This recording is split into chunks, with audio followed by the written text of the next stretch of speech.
Vamos a explicar el caso desde el principio para que todo el mundo esté bien enterado.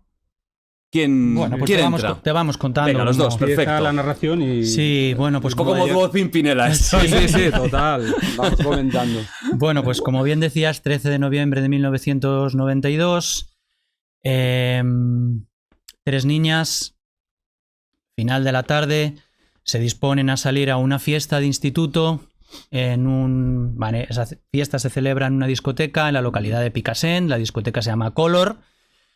Una discoteca que hoy en día ya no existe. Estamos hablando de 33 años. Sí, esto son unas niñas, son 3 niñas que son de un pueblo que está muy cerquita de Valencia, que se llama Alcácer. Es un pueblo pues pequeño, y Picassent es un pueblo que está justamente al lado, prácticamente. Creo que hay pueblos pegados, ¿no? 2 kilómetros, una cosa así. Pueblos, ¿no? Pequeñitos, ¿eh? Pequeñitos, sí. Sí, ahora tiene, pues creo que Alcácer mirábamos que tiene 10.000 habitantes, me parece ahora. Salen un poco tarde, más tarde de lo previsto. Y van a ver a una amiga. Estamos hablando de Miriam, Toñi y Desiree, que los nombres ya se han hecho pues muy populares. Van a ver a una amiga que se llama Esther para unirla al grupo. Esther se encuentra pues mal, está un poco resfriada, estamos hablando de noviembre, y deciden no unirse al grupo.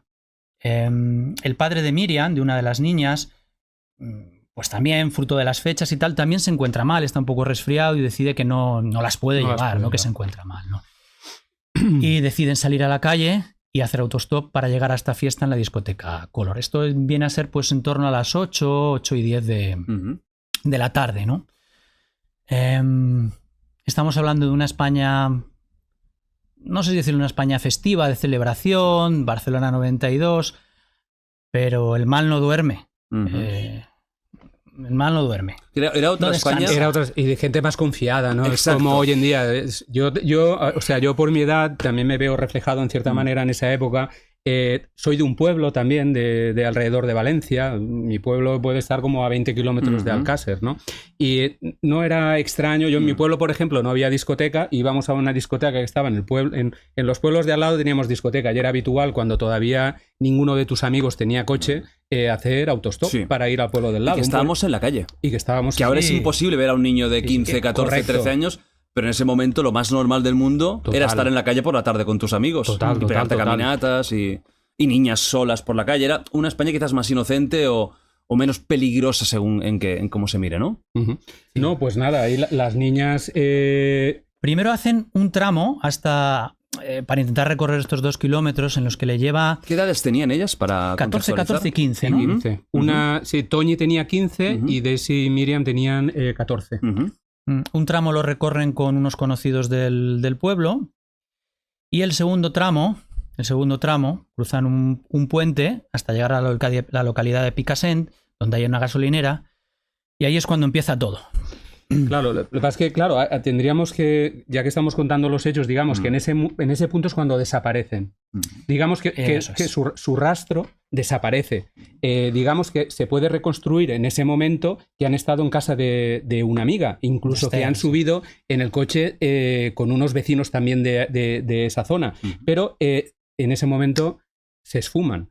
Y ahí es cuando empiezan 75 días de búsqueda de esas niñas.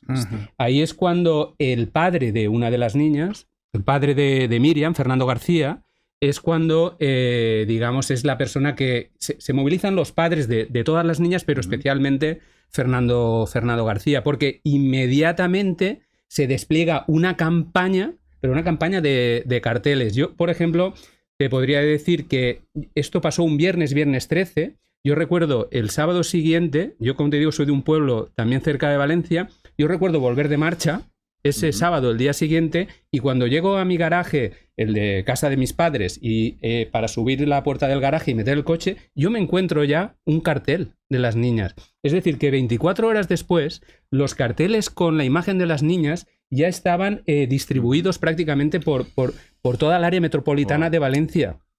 Estamos hablando de un perfil de unas niñas buenas, que no tenían unos precedentes de haberse escapado de casa, van con poco dinero.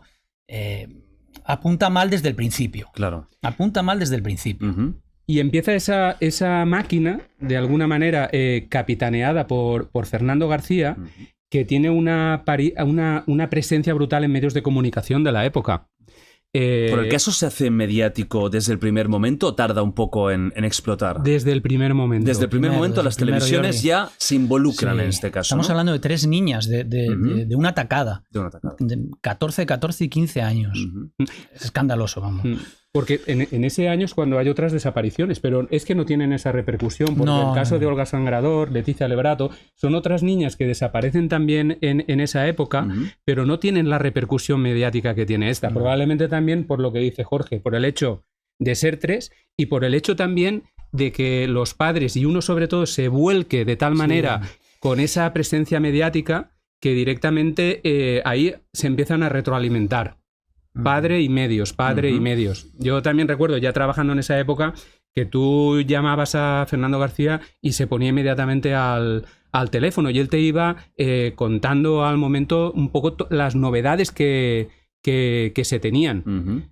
Y todo ese proceso dura 75 días. Eso es. Claro, son más de 2 meses de búsqueda. No hay ninguna... En ese momento no hay aún ninguna pista, sospechosos. Está... ¿Qué se estaba haciendo en ese momento, en esa búsqueda? Sí que hay... Llamadas hay muchísimas, pero disparatadas, te puedes imaginar, videntes... Recuerda, Jorge, que nos contó... Lo de las muñecas. Una fuente de la investigación, ¿no? Ahí se desplaza a Valencia pues una unidad de la UCO, de la Guardia Civil. Claro. Que era una unidad recién creada, esto se ha dicho hasta la saciedad. En ese momento no es como ahora, que la UCO es como la unidad de élite, ¿no? de investigación de la Guardia Civil. En ese momento está recién creada. Se desplazan a Valencia y se investigan los perfiles de todas las personas que puedan tener antecedentes de abusos, violaciones, y se sigue en concreto a una persona que, haciendo ese seguimiento de la persona, presencian cómo abusa, pero de una muñeca hinchable. Sí, no. Eran como las muñecas, no sé si recordarás, esas muñecas antiguas. Rosaura, que eran... quiero recordar, con el pelo que... Sí, bueno, que eran como de 1 metro, una cosa así, correcto. Que era como una muñeca, no Barbie, pero parecida. Pero muy grande. Sí. Este tipo de intrahistoria dirás, ¿y estos dos cómo saben esto? Claro. Esto viene porque en este trabajo que hemos hecho para investigar el paradero de Antonia Anglés, hemos mirado todas las carpetas habidas y por haber. La Guardia Civil en algunos momentos nos ha dejado abrir armarios donde había ahí documentación que no se había mirado desde la época, ¿no? Y te encuentras cosas curiosas como esta. Cosas curiosísimas, ¿no? Fetichismos que capturaron de gente que no tenía nada que ver con el caso, pero que los engancharon, ¿no? Se mira toda la gente que tenía permisos penitenciarios con antecedentes, o sea, con condenas por agresiones sexuales, también se mira.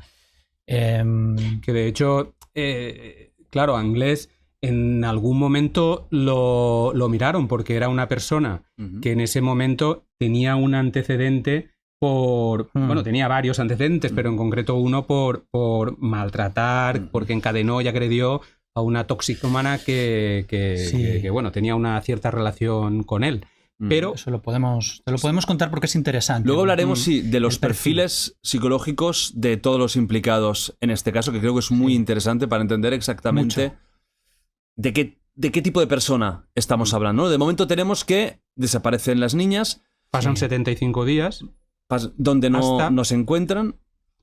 ¿Hasta qué? Hasta que 2 apicultores, saliendo de una forma rutinaria en una zona que se llama la Partida de la Romana, muy próxima al embalse de Tous, van a ver las colmenas y encuentran pues una mano que sobresale de la tierra.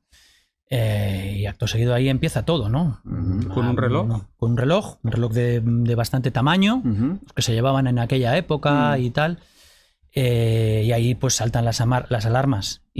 ¿Porque estaba lejos de la zona donde desaparecieron? Relativamente lejos, no sé, 40 kilómetros, vale. Un radio de unos 40 kilómetros, vale. Pero en una zona de montaña, una zona como apartada, abrupta, no una zona de fácil acceso. La típica zona que es pues frecuentarían estos dos apicultores porque tienen allí sus colmenas y probablemente cazadores, ese perfil de gente, ¿no? No es una zona ni de cultivos ni nada por el estilo, ¿no? No. Una zona de monte bajo, de matorrales, con algunos barrancos. Si no tienes una actividad como los apicultores, por allí no vas, o eres un cazador, no vas. Luego se explica por qué las llevan allí, por qué los Miguel Ricard y Antonio Anglés, por qué las llevan allí, por qué conocían ese sitio, ¿no? Pero en ese momento los apicultores dan el aviso y es cuando hace acto de presencia. Esto es como al 27 de enero de 1993, alrededor de las 10 de la mañana. Cuando esto ocurre. Se da el aviso a la Guardia Civil, la Guardia Civil sube allí y es cuando pues empiezan a recabar allí las primeras pruebas, porque de esto no trasciende públicamente o mediáticamente hasta la tarde. No recuerdo exactamente la hora, si 7 de la tarde o algo así, que es cuando sale el teletipo de EFE diciendo que han aparecido 3 cuerpos y que todo indica que son las niñas de Alcácer, que la Guardia Civil critica que eso se filtrara en ese momento tan temprano, porque de alguna manera vienen a decir que eso entorpece lo que vino después. Y aquí es cuando de alguna manera empieza ya como un rifirrafe también entre ellos, porque la Guardia Civil viene a decir que el delegado del gobierno en la Comunidad Valenciana en aquella época, la autoridad política, por decirlo así, de quien dependen en las comunidades autónomas lo que son las fuerzas y cuerpos de seguridad del Estado, como que tiene cierta incontinencia y no puede evitar filtrar esa información, ¿no? Porque a partir de ahí es cuando, claro, todos los periodistas se ponen en alerta y todos los periodistas suben en caravana con los coches, con las dificultades también que representaba ese camino hasta el lugar donde se encuentran los cuerpos de las niñas, ¿no? Entonces ahí en paralelo empieza una doble investigación, porque ahí están desenterrando los cuerpos que han aparecido en las fosas. Y como alrededor de la fosa han aparecido unos papeles que cuando los han reconstruido resulta que es un volante médico a nombre de una persona que es Enrique Anglés Martins, vecino de Catarroja, Camí Real 101. Claro, ahí es cuando empieza la investigación para buscar al autor o autores de este crimen, ¿no? Hay una cosa interesante en esto. Nosotros entrevistamos a uno de los agentes de la UCO, que en aquel momento era cabo, que estuvo haciendo allí trabajo de campo. Hoy es capitán, ¿no? El capitán Hidalgo, ¿no? Ahora ya ha ascendido. O habrá ascendido. Bueno, ahora tiene un rango muy importante en la Guardia Civil. Por todo el tema de la polémica esta, luego quieres entrar en el tema de la conspiración, hablaremos de la conspiración largo y tendido y entraremos en todo lo que tú quieras. Respecto al famoso volante que ellos reconstruyen. ¿Cómo 3 meses después puede haber un volante ahí con las inclemencias del tiempo, lluvias y tal? Eso se lo preguntamos, obviamente. Él tiene una explicación. Estaba enzarzado, cogido entre ramas. No es que estuviera en un sitio llano. A la intemperie. A la intemperie está, pero no estás puesto a que se lo pueda llevar el aire o lo que sea. Vamos.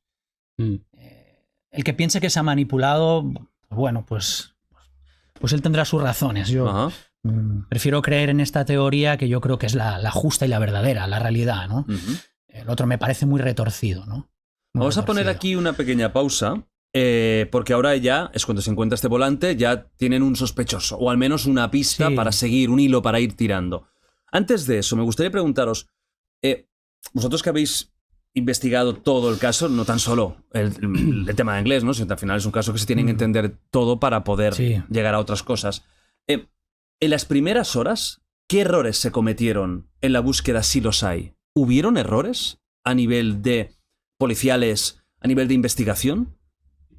¿En esas primeras horas, primeros días?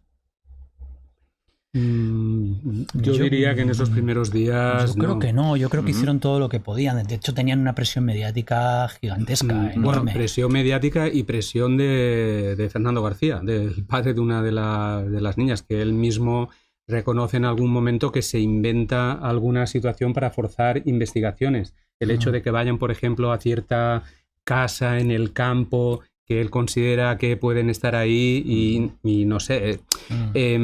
Yo creo que ahí ya se torcieron un poco las cosas también entre Fernando García y... Es un personaje que luego os preguntaré por él porque es fundamental también en la historia, para entender también lo especial que tiene este caso, ¿no? Sí, yo creo que hasta ese momento está en un papel de padre, el que debe tener, ¿no? Sí. Entonces el resto de familias son unas familias pues que están en un segundo plano, con menos formación. No digo que Fernando García tiene formación porque no la tiene. Una respuesta a lo que tú comentabas, y que sí que se podría considerar como algo que parece mentira que eso pasara por alto, y sí que es en relación a lo que te comentaba antes. Antonio Anglés era una persona... Esto sucede en noviembre del 92, es cuando sucede el rapto, cuando se desencadena el caso, ¿no? Antonio Anglés estaba fugado de un permiso penitenciario desde el mes de marzo, es decir, desde 9 meses antes. Y Antonio Anglés, como te decía antes, tenía un antecedente por un maltrato y agresión brutal a una toxicómana con la que parece ser que incluso había mantenido una relación. Es decir, si tú estás mirando toda la serie de posibles sospechosos que hay en este caso, Antonio Anglés es una persona que tendría que haber sido como una persona de mucho interés, como dicen en el término anglosajón, ¿no? Un sospechoso, ¿no? Y sí que es cierto que debería de haberse, no sé, puesto el foco de una manera bastante importante en él desde ese primer momento. Y es una cosa que no se hizo. Por ese lado, pues eso igual sí que sería como algo que está en el haber, ¿no? de la investigación. Por otro lado, ¿qué sucede en esos 75 días? Y recuerdo de ver en unos archivos que vimos de la Guardia Civil la cantidad innumerable de llamadas y pistas que se recibían de las niñas porque las veían... ¿Qué tienes que refrescar? Está muy acertado lo que dice. Las veían en muchas ciudades de España. Vivas. La gente decía que las he visto pasar por Barcelona, en Coruña, incluso en Marruecos. Es que ya no solo era en España, es que incluso fuera de España. Entonces, claro, era como una avalancha de avistamientos en tantos lugares que no sé. Pero cuando desaparecen no había ningún testigo, nadie pasó por esa gasolinera en ese momento, la gente que trabajaba ahí, o sea, Nadie podría haber visto algo. Entiendo que no habían cámaras de seguridad en ese momento. Bueno, hay un testigo y aquí empieza también pues la investigación pura y dura. Hay un testigo que ve desde una ventana parar un coche en la gasolinera con dos individuos, dice 4 individuos o varios individuos, hay una duda. La sentencia, los hechos probados de la sentencia dejan abierto la posibilidad de que estuviera Miguel Ricard, Antonio Anglés y algún individuo más. O sea, esto que se habla ahora de la participación de más personas y tal, eso está negro sobre blanco. Eso la posibilidad de que hubiera alguna persona más nunca se ha negado. Nunca se ha negado. Entonces esta señora sí que ve cómo para un coche y las 3 niñas se suben en un Opel Corsa blanco, que será el coche de Miguel Ricard, que luego se descubrirá que es el coche de Miguel Ricard. Quería matizar una cosa que ha dicho mi compañero Llenar. Antonio Anglés está fugado quebrantando un permiso penitenciario. Era el segundo, en el primero se había portado muy bien. Le habían dado un permiso del año 91 al 92, las navidades del año 91 al 92, y volvió como un corderito a la prisión. Por eso le dieron este segundo permiso. Antonio Anglés, en este segundo permiso, se mueve por la zona. No es que era una persona que hubiera quebrantado el permiso penitenciario y se hubiera fugado a Francia, Inglaterra. Sabían dónde estaba. Vamos. No sé si sabían dónde estaba, pero era una persona que tú hablas con la gente del pueblo y lo veían por ahí. Es que se le veía por ahí. Entonces sí que puede ser un fallo. Sí que puede ser un fallo, evidentemente, Jordi. Yo creo que los fallos, o sea, que son también los que se denuncian mucho, son los que ocurren en el momento en el que nos habíamos quedado, ¿no? En el momento en el que se descubren los cuerpos, en ese momento de lo que es el alzamiento de los cuerpos y un poco lo que pasó allí, porque sí que es verdad que allí un poco aquello fue como entraron la Guardia Civil como el elefante en la Vamos al momento en el que se descubren los cuerpos, que es donde empieza realmente... Bueno, y hay una certeza, ¿no? De que han fallecido, de que han sido brutalmente asesinados, y aquí es donde empieza la investigación gorda. Decíais que había periodistas, que la Guardia Civil entra, ahora me explicáis por qué, a saco. ¿Qué detalles, además del volante, se encontraron inexplicables o impactantes? Vamos a entrar en ese momento que es fundamental para comprender todo. Sí, pero ahí el detalle fundamental es el volante. Es el que se descubren pues esos papelitos que se recomponen y es un volante a nombre de Enrique Anglés, que es porque lo han atendido en el Hospital La Fe de Valencia, supuestamente por una enfermedad de transmisión sexual. Que es el hermano de Antoni. Es el hermano de Antonio Anglés, uno de los 8 hermanos que tiene Antonio Anglés. Entonces, este es el papelito que de alguna manera lleva a la Guardia Civil al domicilio de los Anglés. Lo que te comentaba es que en ese momento en el que se descubre también ese papel, allí entran guardias civiles de diversos puestos de la zona. Estamos hablando del año 1993, estamos hablando también de perfil de guardias civiles que desde luego no están especializados y que no son CSI. No estamos hablando de lo que ocurre ahora, ¿no? En una escena de crimen que vemos en las pelis, que allí entran todos en plan aséptico, ¿no? Vestidos con sus EPIs para que allí no quede ningún vestigio que no sea de los que de verdad tienen que estar en la escena de un crimen, como es en este caso, ¿no? Entonces, aquello se contaminó, evidentemente que se contaminó, porque allí metió mano todo el mundo, hasta pues los de la funeraria, es que todo el mundo, y allí nadie llevaba guantes y nadie llevaba calzas en los zapatos, ni nadie llevaba nada, o sea, la escena se contaminó, evidentemente que se contaminó. Eso, claro, visto con nuestros ojos de 2025 es una aberración. Visto en los ojos de 1993 es como se actuaba en esa manera. ¿Echar eso en cara a la Guardia Civil? Yo qué sé, creo que es echar en cara a una época y a un momento en concreto. Después, solo una cosa, está ese detalle también del Guardia Civil que era el encargado de hacer las fotos de lo que era el levantamiento del cadáver, y ese guardia civil en un momento dado, fruto de las horas que estaban pasando y como él explica de la situación que aquello representaba, de que eran las niñas que había buscado toda España durante tanto tiempo, él se ve también con la necesidad de ayudar a sus compañeros porque es que en el fondo no había muchos, y deja la cámara de fotos y se dedica a desenterrar también a las niñas. Y de hecho no existen fotos del momento del desenterramiento. Claro, esto también contribuye a lo que hablaremos después, a la conspiración. Es que nosotros siempre decimos una cosa es hacer las cosas mal por precipitación, por no tener formación, por otra cosa, y otra cosa es hacer las cosas mal a sabiendas. Exacto. A sabiendas. Y esto es lo que se dice por parte de las teorías de la conspiración. Para ocultar a alguien, para tapar una organización criminal, etcétera, etcétera. Creo que son dos cosas muy diferentes. ¿Que se han hecho cosas aquí mal? Pues claro que se han hecho cosas mal. ¿Pero mal a sabiendas? Pues yo pienso que no. Pienso que no. Estas niñas estaban juntas ahí, se encontraron las tres en el mismo sitio. En el mismo sitio. Estaba en una especie de como de fosa. En una fosa. Es una fosa que luego cuando se le toma declaración a Miguel Ricard, que Miguel Ricard canta, si me permite la expresión, canta por bulerías, lo cuenta todo. Lo cuenta todo, se derrumba. En el argot policial se derrumba, porque nos lo han dicho los propios guardias civiles que estuvieron presentes en esa declaración. Él cuenta que era una fosa que ya tenían hecha porque escondían ahí una moto de gran cilindrada, no recuerdo qué moto era, ¿no? Pero una moto robada por Antonio Anglés. Entonces la escondían ahí en esa fosa y utilizan la misma cavidad, el mismo agujero para meter ahí a las niñas. Sí, el caso es que ya una vez con el volante del que hablábamos antes, con ese nombre y con esa dirección, ¿no?, de esa persona, de Enrique Anglés, el hermano de Antonio, pues la Guardia Civil se va como una flecha hasta esta casa, ¿no?, que es el 4º piso de un edificio que está en la calle principal de Catarroja. Claro, llegan allí, empiezan digamos que toman posiciones alrededor del edificio y empiezan a llamar al timbre y no abren la puerta.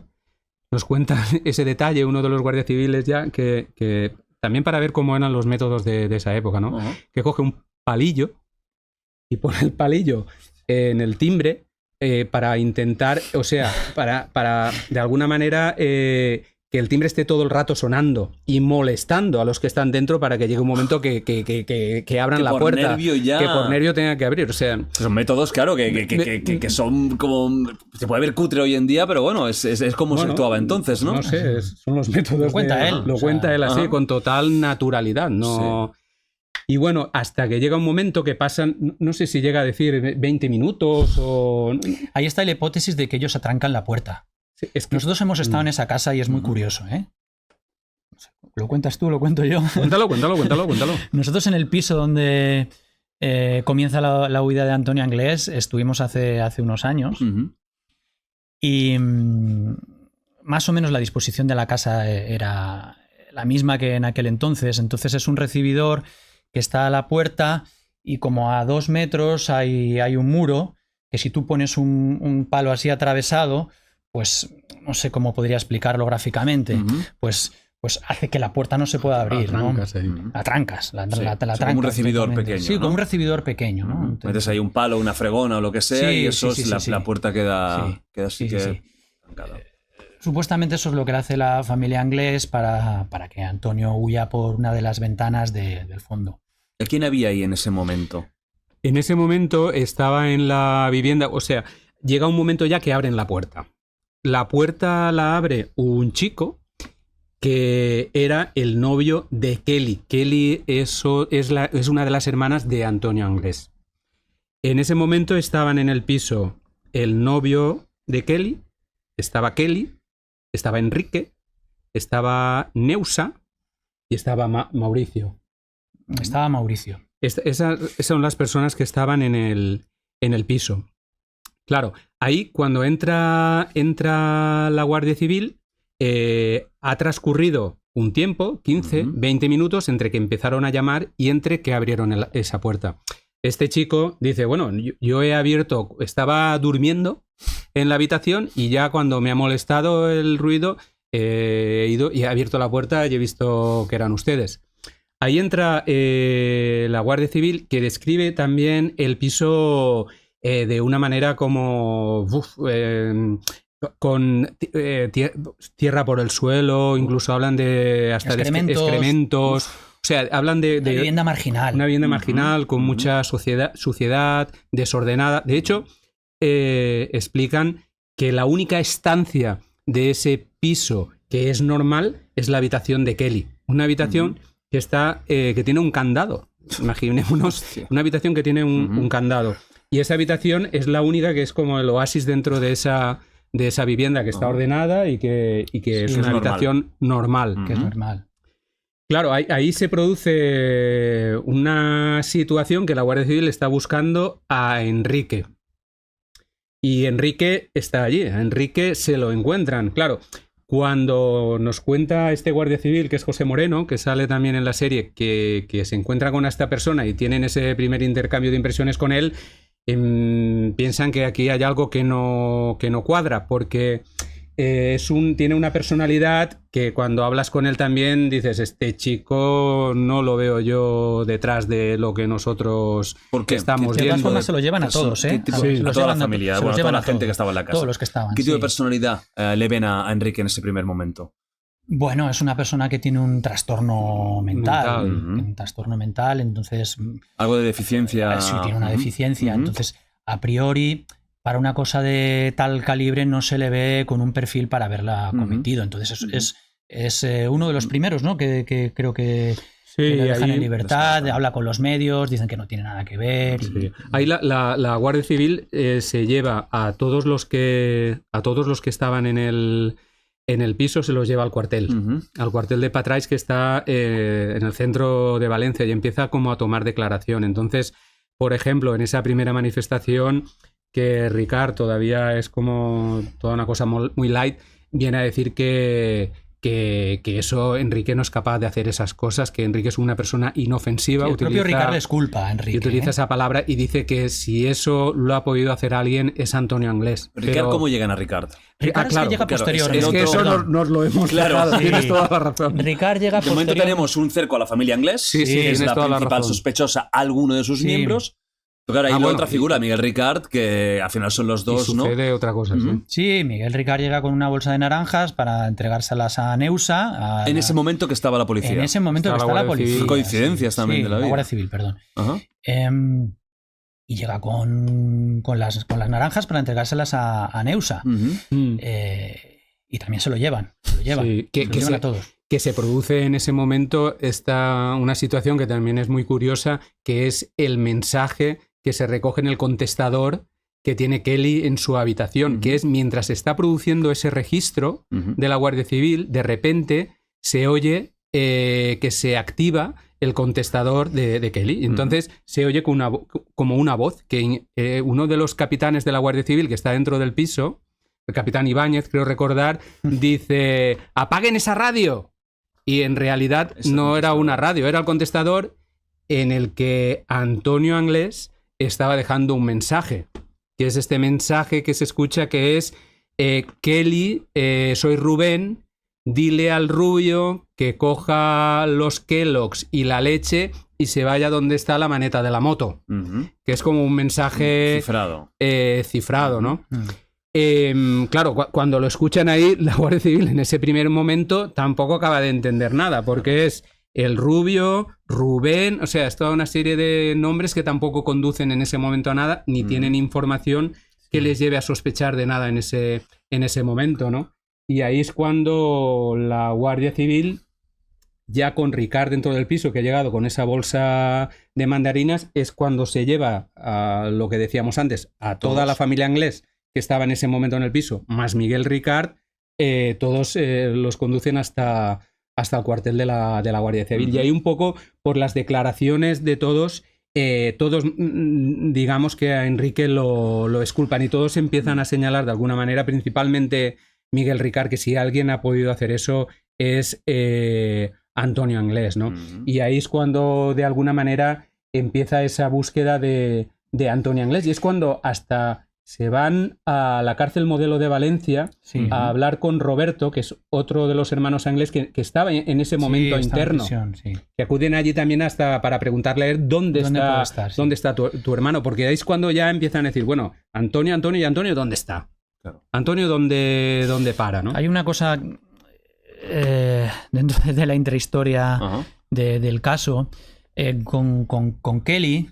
En aquel momento se llamaba, no sé si ya se había cambiado el nombre, porque Kelly se llamaba Dolores, se lo cambió a Kelly, se puso ese nombre artístico. Con Kelly hemos mantenido algunas conversaciones telefónicas, incluso nos hemos visto en varias ocasiones con ella y tal. Ella ahí nos contó pues un episodio que ocurre en el piso.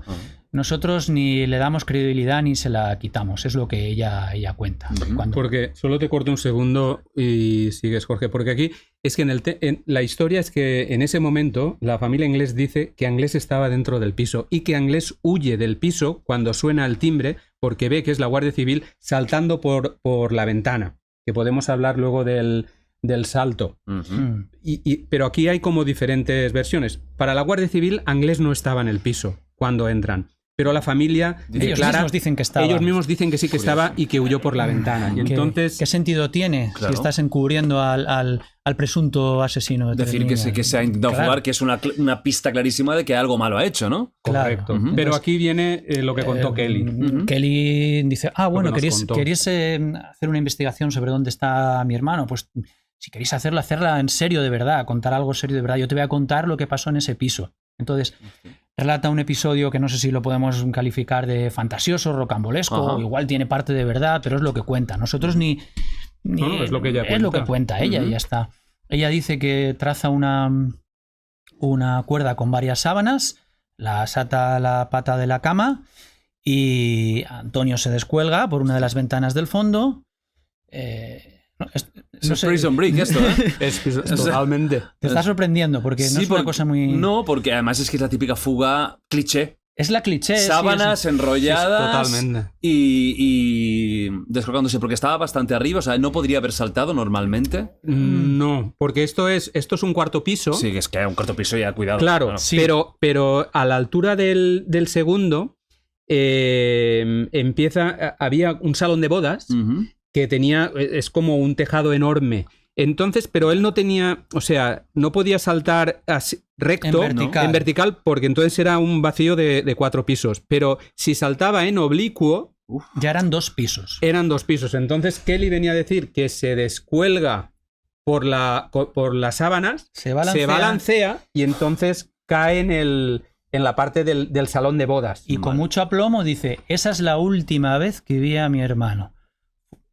Corriendo por los tejados de la parte posterior de la casa donde vivíamos en aquel entonces. Esto de una forma espontánea, ¿eh? Ajá. ¿Quieres investigar esto? Pues yo te voy a contar lo que pasó. ¿Y ató en algún sitio la sábana para que la aguantara? A la pata de la cama. A la pata de la cama. Eso Vale. dice. 2 sábanas. Creo que llegué a decir que 2 sábanas, no lo sé. Sí. Pero creo recordar. Que de hecho aquí la Guardia Civil nos cuenta también una cosa muy curiosa, que es que, claro, la Guardia Civil, como te digo, ellos sostienen que ellos piensan y mantienen que no estaba dentro del piso y lo avalan esa opinión en que dicen cómo iba a estar dentro del piso y acto seguido iba a hacer una llamada telefónica a casa. Dice, es que para ellos eso no concuerda y piensan que no estaba dentro del piso. Pero y nos cuentan un detalle de ese día que dicen, bueno, allí el único que saltó por una ventana era un toxicómano que vivía en el primero, que lo tenía su padre encerrado en casa y que al ver la Guardia Civil saltó por la ventana, pero fue desde el primer piso, ¿no? Que ese sí que saltó. Ese sí que saltó. Pero claro, dices, pero cuántas cosas pueden pasar, ¿no? Claro, es que eso parece un vodevil.